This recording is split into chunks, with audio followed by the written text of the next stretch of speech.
Cantique de Noël.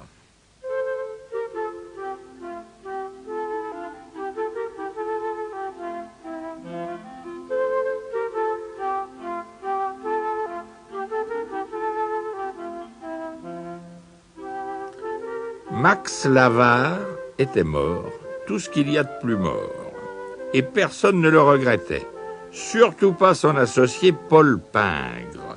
La seule chose que regrettait ce Gripsou était le prix de son enterrement. C'était un vieux prêteur, rapia, avide, presque malhonnête, ce Paul Pingre. Sa froide avarice lui faisait les yeux rouges et les lèvres bleues. Jamais personne ne l'arrêtait dans la rue pour lui dire « Comment vas-tu, mon cher Paul? Quand viens-tu à la maison ?» Mais ce vieillard pagon s'en moquait. Enfermé toute la journée dans son bureau, il comptait son argent et se disait souvent « Voilà, tout m'appartient depuis que Max Lavare n'est plus. » En cette veille de Noël glacée, Paul Pingre était assis à son bureau. Un homme maigre, son employé, Jacques Gagne-Petit, était perché sur un haut tabouret. Un seul morceau de charbon brûlait dans le foyer. Il y eut un petit bruit contre la fenêtre, et une voix joyeuse chanta « Il est né le divin enfant, jouez au bois, résonnez musette. » « Fiche le camp !» beugla Paul Pingre, si férocement que le chanteur se sauva en courant. « Noël, béni soit la fête de Noël !» soupira Jacques Gagne-Petit. « Un mot de plus et je te chasse !» rugit Paul Pingre. « Je suppose que tu espères une journée de congé demain. »« Si c'est possible, oui, monsieur !»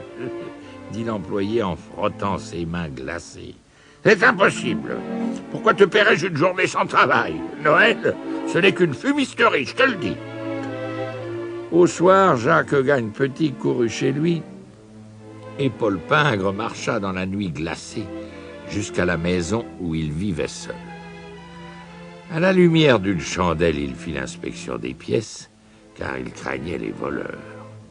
Personne sous la table, ni sous le divan, ni sous le lit, ni dans la penderie, ni dans sa robe de chambre suspendue à la porte. Il l'enfila, mit ses pantoufles, son bonnet de nuit, et s'installa près d'un maigre feu pour manger sa soupe de gruau. Soudain, le cordon de sonnette bougea légèrement. La cloche se mit à sonner doucement d'abord, puis de plus en plus fort. Paul Pingre lâcha sa cuillère. Puis il y eut un bruit différent, un cliquetis, comme si quelqu'un traînait une lourde chaîne. Quelqu'un montait les marches de l'escalier. La porte s'ouvrit lentement. C'était Max Lavare lui-même. Il avait l'air d'un fantôme. La chaîne enroulée autour de lui était faite de coffres, de clés et de cadenas. « Comment vas-tu, Paul Pingre ?» demanda-t-il. Le Gripsou sentit un froid mortel l'envahir. « Oh, que veux-tu de moi, Max? Pourquoi es-tu enchaîné ?» Max Lavare poussa un cri épouvantable et secoua ses chaînes. « Je porte les chaînes que je me suis forgées durant toute ma vie. C'étaient les seules choses qui m'intéressaient, l'argent, rien que l'argent. Oh, Paul Pingre, si tu pouvais voir les lourdes chaînes qui t'attendent. » Le prêteur terrorisé fixait le fantôme. « Je suis venu te prévenir, Paul.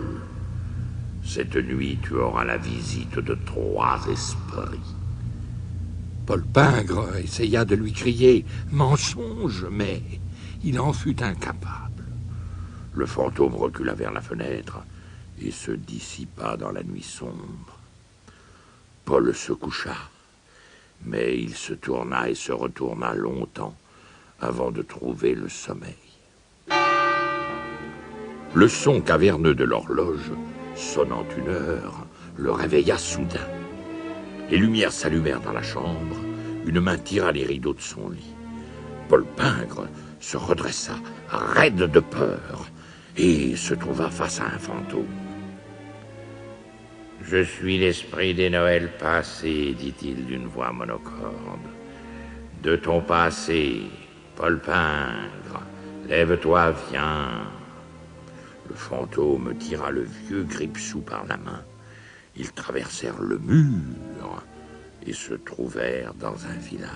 « Ciel !» s'écria Paul Pingre. « C'est ici que j'habitais quand j'étais un enfant. » De joyeux écoliers jouaient dans la neige en criant gaiement « Joyeux Noël !» Mais quand le vieil avare jeta un regard dans l'école, il vit un petit garçon tout seul, penché sur un livre. « Personne ne l'aime, » dit le fantôme. « Il ne désire qu'une chose, faire fortune. » « Et ce garçon, c'est moi ?» gémit Paul. « Quand j'avais 9 ans ?» Soudain, ils se trouvèrent à l'intérieur d'une petite maison. « J'y suis venu aussi !» s'écria Paul. « La jeune fille sur le canapé. Ô esprit, voyez comme elle est belle. J'allais l'épouser, elle s'appelait Claire. » La jeune fille ne pouvait voir Paul, ni le fantôme. Les yeux noyés de larmes, elle essayait d'écrire une lettre. Paul la lut par-dessus son épaule. « Il y a quelque chose que vous aimez plus que moi, c'est l'argent. J'espère que vous ne m'oublierez pas quand vous serez riche. Adieu, mon cher Paul, votre Claire bien-aimée. » « Oh, ramène-moi à la maison, esprit !» s'écria Paul, « je n'en peux plus. » À peine avait-il prononcé ces mots que le vieil avare se retrouva dans sa propre chambre. Là où était apparu l'esprit, une chandelle vacillait. Paul Pingre était épuisé. Réunissant ses dernières forces, il se glissa dans son lit et sombra dans le sommeil. Mais il avait à peine dormi qu'il entendit sonner 2 heures. Un ray de lumière passa sous la porte et une voix l'appela. « Viens, viens ici, Paul Pingre. » Un fantôme tout différent l'attendait, l'air jovial. Il était habillé d'un manteau vert, bordé de fourrure, une couronne de houx sur la tête. « Je suis l'esprit du Noël présent, dit-il. Touche mon manteau. » Les murs de la chambre s'effacèrent. La nuit disparut derrière eux. Ils se trouvaient dans une rue enneigée, le matin de Noël. Les cloches des églises sonnaient, les gens endimanchés sortaient des maisons et se saluaient en disant « Joyeux Noël !» Le fantôme entraîna Paul Pingre chez les Gagne-Petit. Le déjeuner de Noël était prêt. Il n'y avait qu'un pauvre plat de pommes de terre et une maigre petite oie. Jacques Gagne-Petit entra dans la pièce en portant son fils sur les épaules. « Oh !» chuchota le vieil avare. « Mais cet enfant est infirme. » « La famille est très pauvre, » expliqua le fantôme. « Ce petit n'a pas assez à manger. Il va mourir et le cœur de Jacques va se briser. » Mais personne chez les Gagne-Petit ne se plaignait de la pauvreté du repas. Jacques leva son verre. « À Paul Pingre, qui paie mes gages et permet ce repas. » « Que Dieu le bénisse, » dit l'enfant. Mais Madame Gagne-Petit posa son verre. « Paul Pingre, oh, je ne boirai pas à la santé de ce Gripsou sans cœur, dit-elle. Le visage de Paul Pingre s'affaissa. Ramène-moi à la maison, je t'en prie, dit-il au fantôme, mais celui-ci avait déjà disparu. Une horloge quelque part sonna 3 heures, et Paul Pingre vit venir vers lui comme un nuage de brume. Le vêtement noir de ce fantôme le recouvrait entièrement, excepté l'un de ses bras. « Vous êtes l'esprit des Noëls futurs, dit le prêteur. Vous me faites peur. » L'esprit ne répondit pas, mais lui indiqua un groupe d'hommes qui parlaient. « Quand est-il mort, disait l'un. Et quand il fait de sa fortune? Je sais rien. Mais il aura le moins cher des enterrements. D'ailleurs, il n'y aura personne. Paul Pingre tira le fantôme par la manche. De qui parle-t-il? C'est terrible de se moquer ainsi d'un mort. Au lieu de répondre, le fantôme montra le cimetière. Et Paul Pingre avança en tremblant vers une nouvelle tombe. 2 mots seulement étaient gravés sur la simple pierre. Paul Pingre. « Esprit, non, non, non, non, non !» cria-t-il en s'agrippant au fantôme. « Je vais changer, je vais changer. » Il empoigna cette main, cette terrible main qu'il accusait. Il s'y cramponna, bien qu'elle soit dure et froide. Paul Pingre se réveilla alors. Il serrait un montant de son lit. C'était son lit et sa chambre.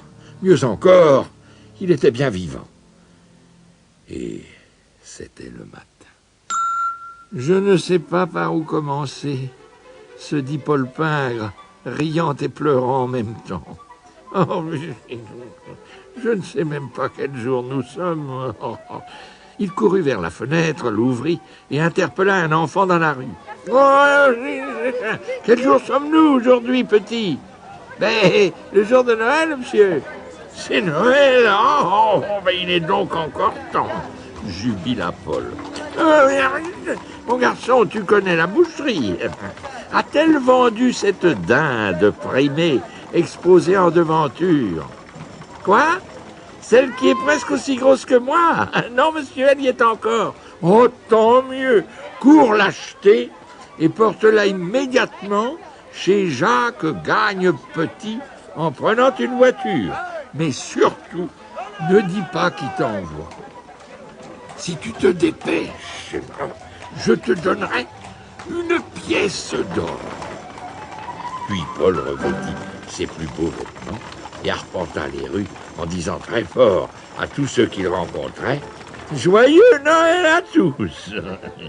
Et chaque fois qu'il croisait un client qui lui devait de l'argent, il disait « Ne t'en fais pas pour ça, hein, oublie ta dette et passe un bon Noël. » Il fut en avance au bureau le lendemain matin.